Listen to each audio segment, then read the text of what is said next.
oui. C'est deux chansons américaines, puisque notre ami Henri Salvador était originaire de Guyane, et ça c'est une reprise d'un chanteur acadien de Louisiane, Zachary Richard, par Julien Clerc. Ouais. C'est bientôt l'été et les emplois saisonniers sont en tension. Il manque d'ailleurs 200 000 serveurs pour officier dans les bars, restaurants et bistrots de plage l'été prochain, le double de l'an dernier. La France est d'ailleurs en train de négocier avec la Tunisie pour faire venir des serveurs de l'autre côté de la Méditerranée. Pourquoi ? Parce que les métiers de l'hôtellerie-restauration ont été désertés suite au confinement et que les salaires ne sont pas particulièrement attractifs, tout comme les conditions de travail qui ne sont pas les plus faciles. Vous avez aimé le plombier polonais, vous allez adorer le serveur tunisien, d'où notre premier débat. Pénurie de serveurs dans la restauration, travailler est-il toujours rentable ? Et vous êtes 86,7% à dire non. Avec nous, Joseph Touvenel, une des vraies voix d'ailleurs, secrétaire confédéral de la CFTC. Bonsoir Joseph. Bonsoir. C'est surprenant cette pénurie de main-d'œuvre peu qualifiée dans un pays où chômeurs et bénéficiaires du RSA se chiffrent à environ 4 millions de personnes. Oui, mais d'abord, serveur, c'est un vrai métier, c'est un métier difficile. Donc on ne peut pas dire à quelqu'un, je te prends dans la rue parce que tu fais rien et tu vas faire le service. Ceux qui ont fait le service, d'abord, ça demande une mémoire, ça demande un sens de l'accueil avec des clients qui, parfois et même souvent, sont pas très aimables. Donc c'est vraiment un métier difficile. Après, le problème de la pénurie, c'est lié au travail, au salaire et aux conditions de travail.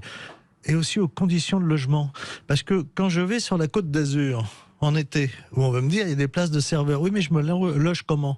Et si je gagne 1500, 1600, 1700, 1800, 2000 euros avec par les pourboires, je me loge comment ? Si mon salaire passe dans mon logement, c'est une opération qui vaut pas vraiment le coup.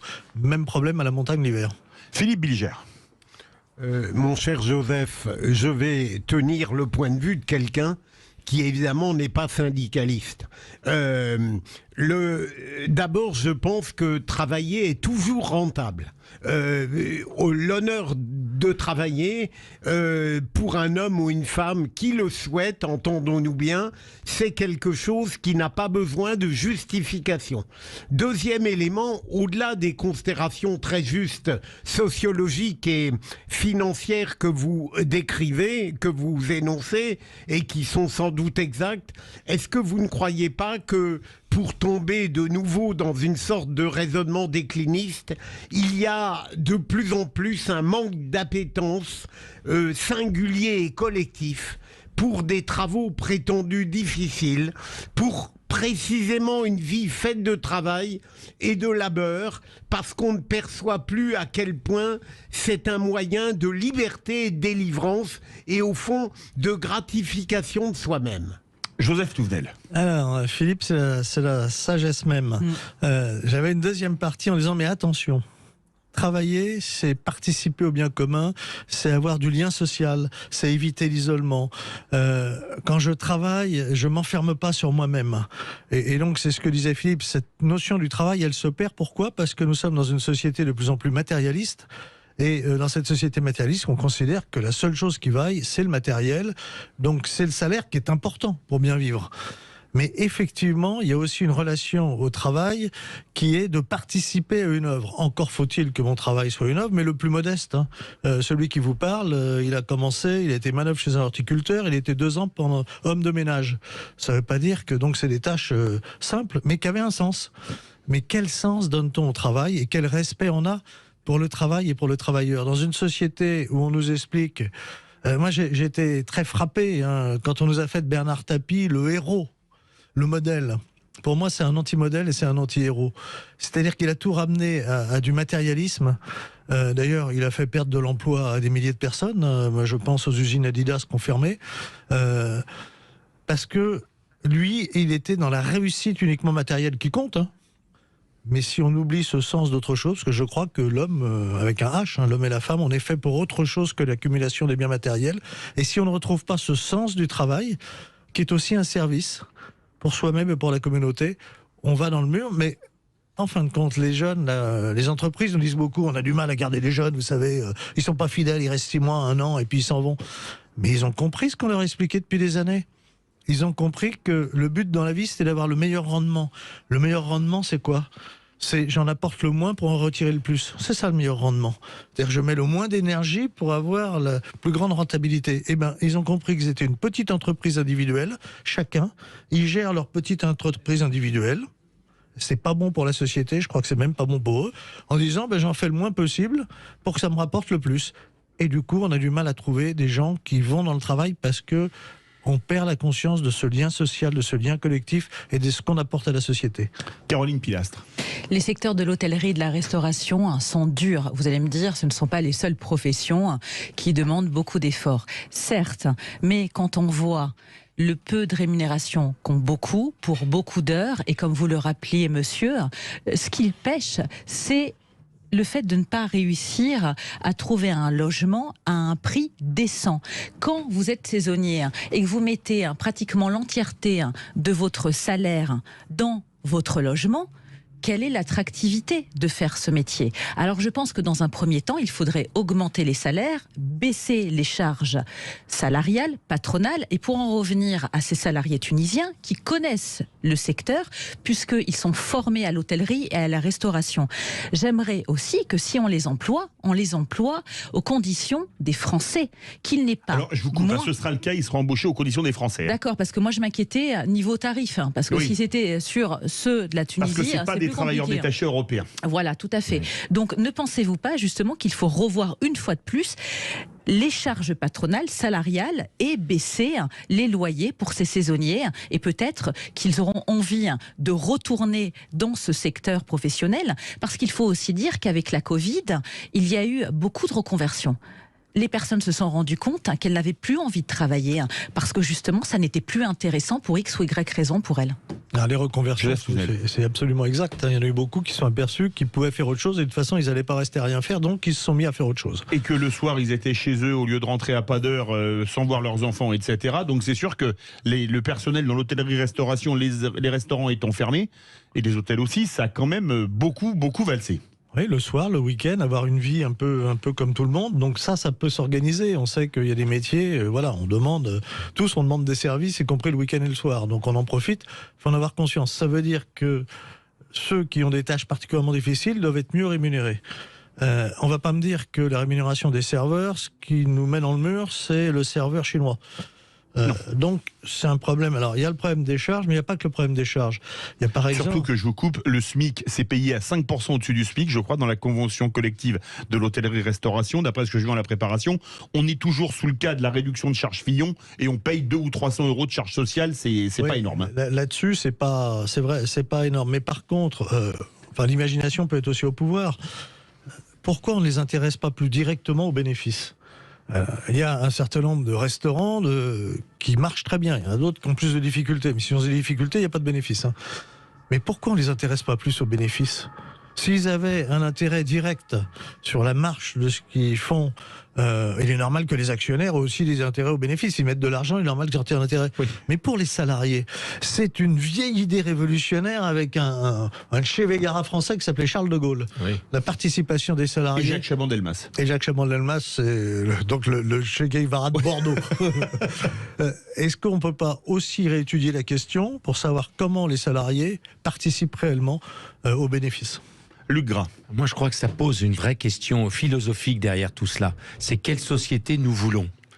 Et normalement, l'élection présidentielle, d'ailleurs, doit permettre de répondre à ce type de questions. C'est le niveau. C'est-à-dire que si je vous dis les mots taxation, rendement, administration, chinois, finance, tout cela, en fait, c'est un certain regard sur le marché, Adam Smith, le fric, faire de l'argent, etc. Si je vous dis humanisme, empathie, reconnaissance des valeurs humaines, etc., c'est une autre chose. Aujourd'hui, la question est la suivante. Il n'est de richesse que d'hommes. Est-ce qu'aujourd'hui, on est prêt en France à reconnaître qu'un service est plus important qu'une technique financière ou quelque chose comme ça? Autrement dit, tous les métiers de service en France, les infirmiers, les personnels hospitaliers, évidemment la restauration, tous les métiers qui suscitent et qui s'appuient sur l'empathie devraient être revalorisés. La question, c'est quel est l'homme politique qui, en France, osera mettre ça au centre de son programme politique. En réalité, si vous regardez tous les sujets d'actualité, on est toujours sur cette dichotomie entre faire du fric, reconnaître l'humain dans sa valeur. Joseph Touvenel. Parce qu'on considère que l'humain, c'est un coût. Mais regardez bien comment les choses ont évolué. Les DRH, directeurs des ressources humaines. Il y a quelques années, c'était les directeurs des relations humaines. Et le changement de terminologie veut dire quelque chose. Une ressource, ça s'exploite, une relation, ça se cultive. Et on voit très bien ce glissement de non-reconnaissance de la personne. C'est plus une relation qu'on a, c'est une ressource. Et les métiers humains, il y a les services à la personne aussi. Qui sont, mais alors c'est difficile, souvent c'est difficile physiquement. Personnel d'EHPAD. C'est difficile moralement. Parce qu'on voit des personnes, des personnes mourir dans les EHPAD, malheureusement. Absolument. On voit des personnes mourir, on voit des personnes en souffrance, on voit des personnes handicapées. Le handicap, ça interpelle, c'est normal. Et il faut le vivre. Moi, j'ai eu l'expérience d'accompagner des collègues pour voir un peu comment ça se passait dans des asiles psychiatriques. Vous imaginez pas, physiquement, déjà, ça pose un certain nombre de problèmes. Et moralement, parce que vous rentrez dans une pièce, vous ne savez pas du tout comment ça va se passer. Vous ne savez pas du tout si vous n'allez pas avoir quelqu'un qui va vous défecter au visage. Hein. Oui. Ces métiers sont absolument pas valorisés. Et ce que vous disiez est vrai, j'ai travaillé sur les marchés financiers aussi. Il y a des niveaux de rémunération qui n'ont rien à voir avec la réalité du travail, avec le risque pris, avec ce que ça apporte à la société, ce qui est scandaleux. Peut-être que ça changera le jour où les hommes et les femmes politiques auront des enfants qui feront ces métiers, ces tâches essentielles. Ils se rendront peut-être compte de la difficulté. Philippe Bilger veut réagir. Je comprends et je rejoins ce qu'a dit Luc tout à l'heure. Une grande difficulté de la société française, et là j'irai de l'autre côté de la barricade, c'est le fait que on induit en permanence une hiérarchie qui est fausse entre les diverses fonctions sociales et les métiers. Ceux qui sont proches du pouvoir ont les grâces, et ceux qui en sont éloignés, apparemment, ont l'opprobre, pour aller très vite au cœur du sujet. Et moi, je crois que c'est parce que notre esprit public ne comprend pas que chacun, avec quelque métier que ce soit, participe au fonctionnement bienfaisant d'une société, que des serveurs, par exemple, ne comprennent pas que s'ils venaient exercer ce métier, ils exerceraient une profession tout à fait valable. Joseph Touvenel. Moi j'ai une question à Joseph. Ah bah oui, mais qui répond déjà à Philippe Bilger, et vous posez votre question, allez-y. Bien sûr. Ça va être rapide, Philippe, je suis d'accord. D'accord, c'est comme il est passé de l'autre côté de la barricade, Philippe Bilger, c'est le Che Guevara des vraies voix. Luc Gras. Voilà. Moi j'ai une double question. Quelle est selon vous la place que l'on donne et que l'on devrait donner à la gratuité dans notre société? Et deuxièmement, puisque vous avez été sur les marchés financiers, pourquoi, selon vous, cette idée absolument innovante du général de Gaulle, qui était la participation, mais pas seulement la participation dans l'entreprise, ça va jusqu'à la participation citoyenne, hein, pourquoi cette idée de participation absolument extraordinaire, novatrice, elle prend pas dans ce pays? Parce que nous sommes dans un pays de lutte des classes. D'un côté, vous avez un patronat qui veut garder le pouvoir de façon resserrée et un peu stupide, et qui ne veut pas, parce qu'effectivement, la participation à la gaulienne, c'est la participation aux bénéfices, mais la participation aux grandes orientations de l'entreprise. C'est-à-dire qu'il y a un patron dans l'entreprise, d'accord, mais il y a des conseils d'administration et de surveillance, et cette idée, c'est la participation pour réfléchir à l'avenir. Avec des salariés au conseil d'administration. Absolument, et ça a un intérêt, c'est que le salarié, il voit l'outil de travail, il a la préservation de l'outil de travail, donc il a une vision à long terme. L'actionnaire, lui, il veut récupérer rapidement ses billes. Ça apporte un équilibre. Mais notre patronat ne le veut pas, il a une crainte, et de l'autre côté, il y a des syndicats aussi qui ne veulent surtout pas. Parce que si je suis dans les instances de direction, je dois réfléchir, je dois proposer, et je dois accompagner des décisions. Et quelquefois, il y a des décisions difficiles, accompagner des licenciements. Et par contre, nos amis allemands nous montrent tous les jours que c'est faisable, puisque je rappellerai qu'en Allemagne, dans les entreprises de plus de 3000 salariés, la moitié du conseil d'administration, ce sont des syndicalistes. Je n'ai pas l'impression que l'économie allemande se porte plus mal que l'économie française. On part au 0826 300 300, ça va faire plaisir à Philippe Bilger et Luc Gras, direction Saint-Étienne, la ville des Verts. Bonsoir Virginie. Bonsoir, merci de m'accueillir. Avec grand plaisir. Et vous voulez réagir à ce débat?